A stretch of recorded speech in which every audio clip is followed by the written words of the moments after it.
If Israel has to take over Iraq, you've got to first do what you did in 1980, destroy the Iraqi nuclear power. Number two, you have to do what you did in 1990, the Gulf War, which destroys Iraq's military power.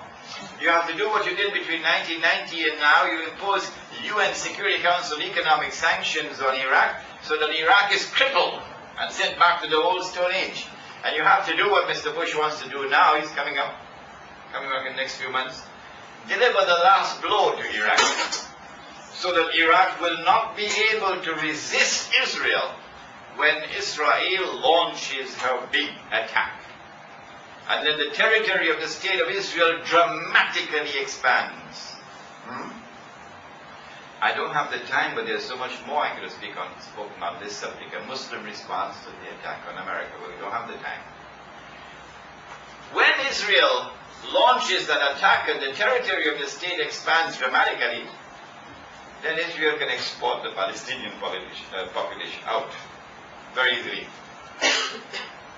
At the same time that this is happening, the US economy will collapse. The US dollar will collapse. We already see the signs. If we have the time, sometime I'll deliver a lecture on Islam and the international monetary system. And this will explain to you why paper money is going to disappear. And when paper money disappears, what's going to be money? Huh? Plastic. Plastic. Oh, this is not a credit card, eh? It's a debit card. Plastic will be money. And when all your money is in the bank, there is no money to carry home and say to your wife, put it away. No, because all the money is in the bank. Then they can seize your money anytime they want. Do you know what happened in Argentina 2 weeks ago? While the scholars of Islam were eating halwa? The government of Argentina froze all bank accounts. So some people didn't have money to even buy roti canai. Can't even buy titarik. No money. Governments can do that. They can freeze all your money. They can say such and such a person is a terrorist. No evidence, of course, but he's a terrorist. Freeze his account. Seize his money. You don't have any money in your pockets. The reason why we are here with this perilous state now before us is because we abandoned Muhammad alayhi salatu wasalam. He gave us real money, and we abandoned the real money, and we took the paper money, and we paid the price for it. When the US economy collapses, and the US dollar collapses, and the state of Israel expands dramatically, and the state of Israel defies the President of the United States, who says, withdraw. Israel does not withdraw. So the President says a second time, withdraw. Israel does not withdraw. The President says, would you please withdraw? Israel does not withdraw. So the President, I understand why Israel is not withdrawing. And then Israel is able to defy the Security Council of the United Nations, which adopts a resolution. We want to send a fact-finding mission to Jenin. Israel says, no, you're not going to do that. What does the Security Council do? Back down. Israel now becomes the ruling state in the world,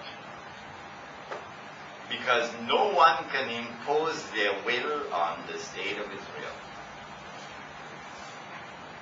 When Dajjal achieves that, and that is around the corner, of course the foreign ministries are all going to be surprised, and the universities are all going to be surprised.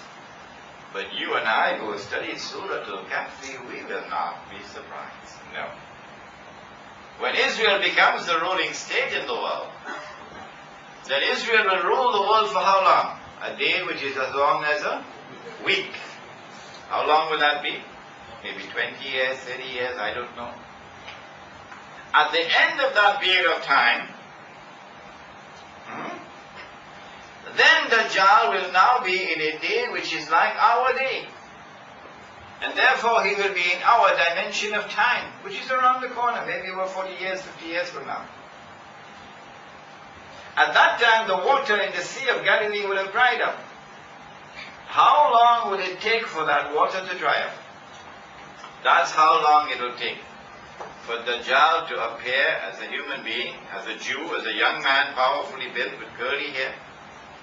Notice I'm saying nothing about his eyes. That will come in the lecture on Islamic spirituality, which is at Loram K.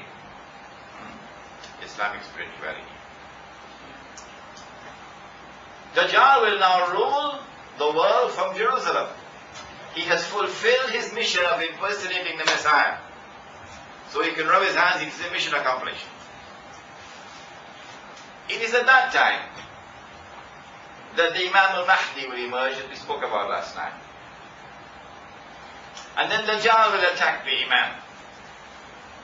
Because the Imam has succeeded in restoring Darul Islam to the Arabian Peninsula.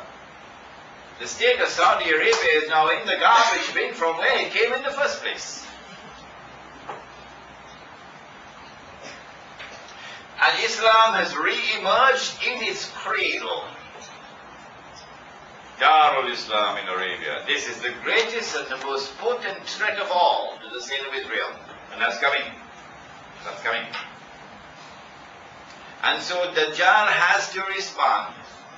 He has to attack the Imam al-Mahdi.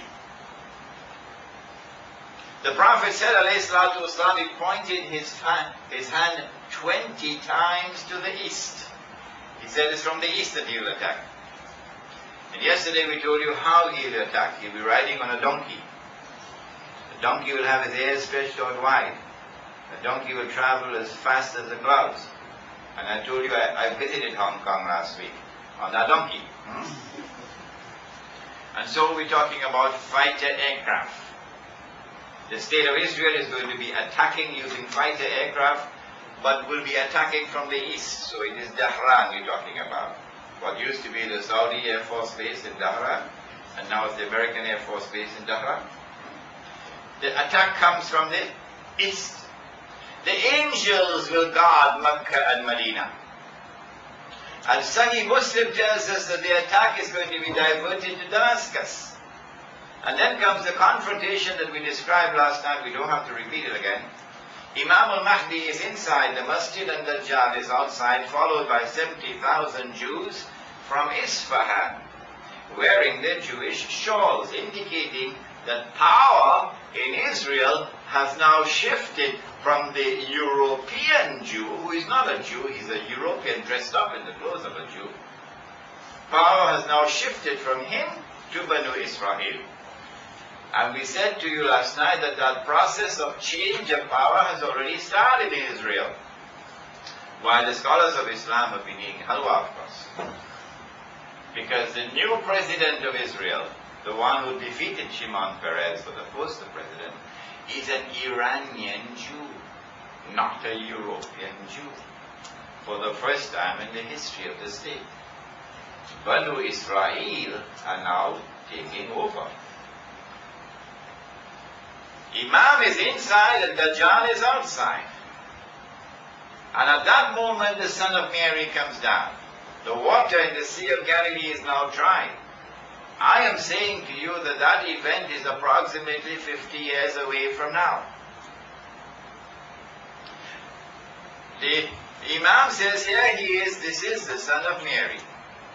And so history repeats itself.